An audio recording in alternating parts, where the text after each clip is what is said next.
Hello, আমি দোকানে চলে এসেছি। এখন আমার শুরু হলো তোমার দোকানদারি। দেখো আমার দোকানের কী কী আছে তোমাদেরকে আজকে আমি দেখাই। সব আমার নিজে হাতে এগুলো তৈরি করা। আজ বহু বছর ব্যবসা করছি, নিজে হাতে নিজের পেন্টিং আছে, নিজের শিল্পকলা আছে, সমস্ত কিছু। যে রাঁধে সে চুলও বাঁধে।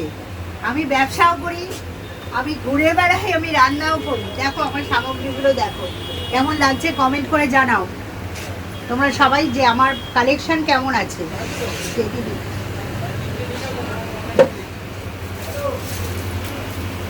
এটা একটা দেখো গণেশ, কাঠের গণেশ।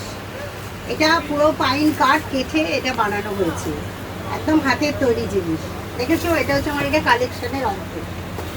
এটা আমার নেশা আর তার সঙ্গে পেশা একসঙ্গে যুক্ত হয়ে গেছে, নেশায় আর পেশার মধ্যে। আর একটা জিনিস দেখাই, দেখো দেখালে ভীষণ ভালো লাগবে তোমাদের।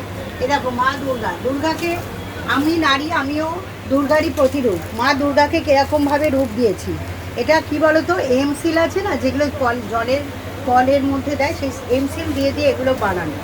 তোমরা ইজিলি ক্রাফট হিসেবে তোমাদের বাচ্চাদেরকে কিন্তু শেখাতে পারো। ভীষণ সুন্দর এটা।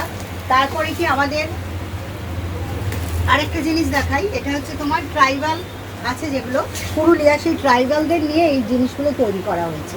এই সেরকম দেখো ট্রাইবালদের জীবনযাত্রা মাথায় ঝুড়ি নিয়ে এরকম নানা কালেকশানের মধ্যে সমারোহ রয়েছে। দেখো এগুলো ছোট আছে, এগুলো বড়। ট্রাইবালদের যে সমস্ত জীবনযাত্রা, আমাদেরও যেরকম জীবনযাত্রা রয়েছে, ওদেরও একটা তো আলাদা রকম, সেইভাবে তৈরি করা হয়েছে।